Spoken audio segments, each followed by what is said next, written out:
أهلا بيكم أعزائي المشاهدين والمتابعين لقناتنا قناة فور يو من أجلكم فيديو جديد معانا في مجال الموسيقى وبالتحديد في شرح من شروحات أورج الموبايل أورج الأندرويد أورج 2024. في الشرح بتاعنا النهاردة شرح بسيط جدا بقدمه لكم للمبتدئين اللي لسه بادئين يشتغلوا على الأورج وعاوزين يطلعوا شغل احترافي. فالناس دي بتبقى فاتحة البرنامج لأول مرة، مش عارفة المفاتيح أسمائها إيه، مش عارفة تجيب إزاي إظهار لوحة المفاتيح إنها يكون ليها اسم.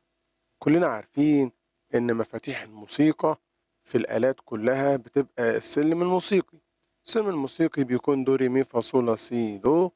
وأول ما بنفتح الأورج في ناس ما بيبقوش عارفين أسماء المفاتيح ولا عارفين يظهروها منين.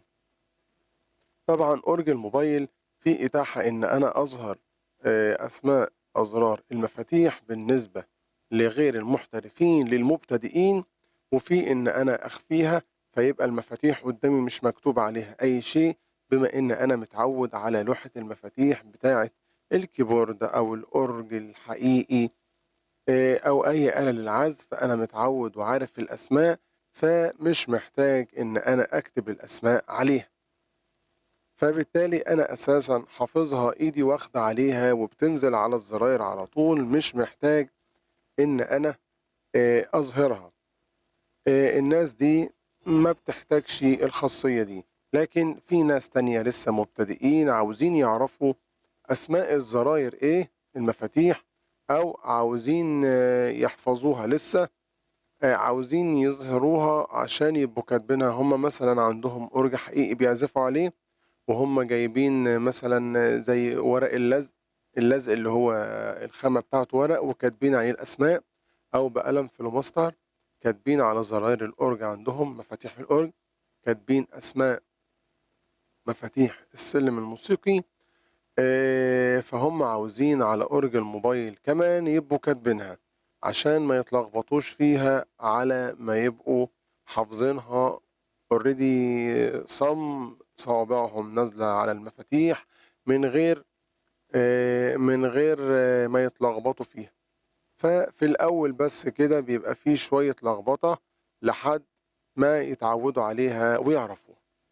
دلوقتي شرحنا النهارده شرح بسيط، الشرح الجاي إن شاء الله نتكلم مع بعض عن السلم الموسيقي. في الشرح دوّة هنتكلم إزاي أفتح برنامج الأورج، وإزاي أظهر أسماء مفاتيح السلم الموسيقي عشان أقدر أشتغل عليه باحتراف. معانا النهارده أهو برنامج الأورج موجود، حطيته على سطح الشاشة.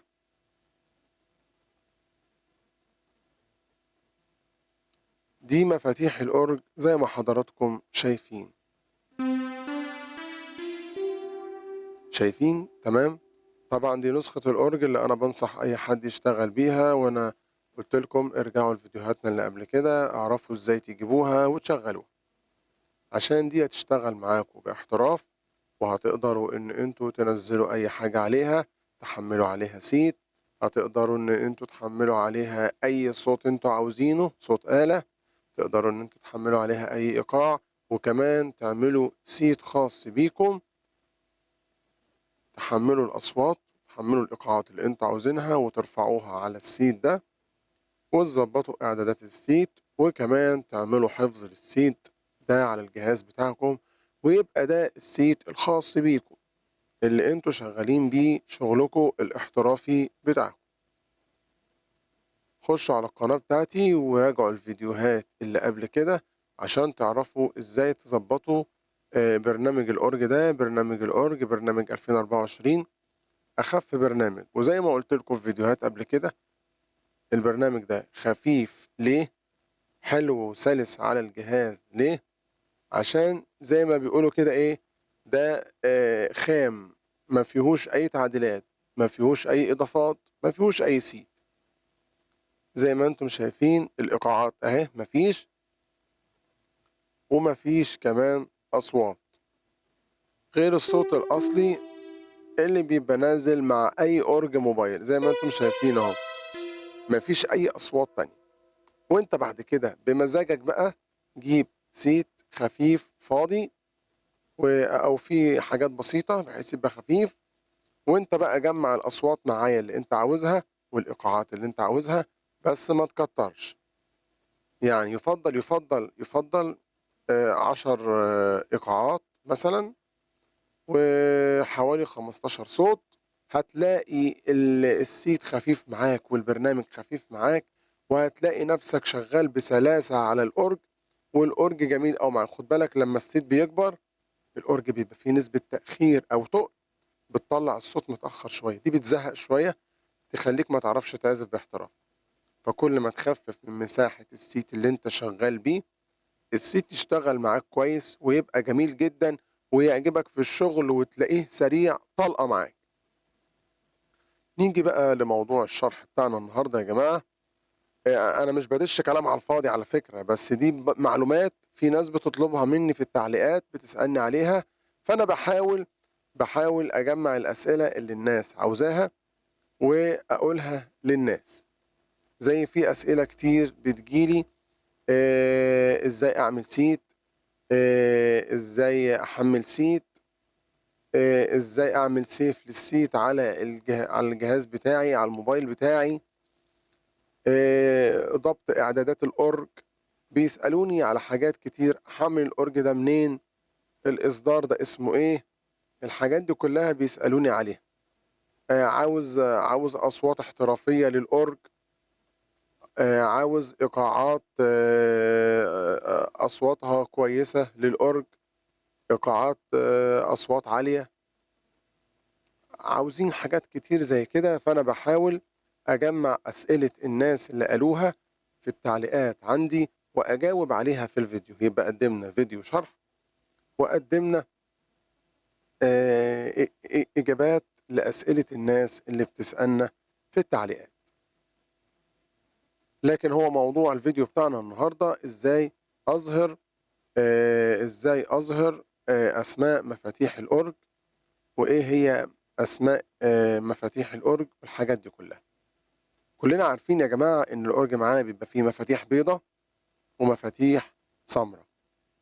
المفاتيح البيضا اللي هي دو، ري، مي، فا، صول، لا، سي، والمفاتيح السمرا اللي هي الدييز والبيمول اللي هي زائد واللي هي ناقص. فأنا عاوز أظهر الأسماء.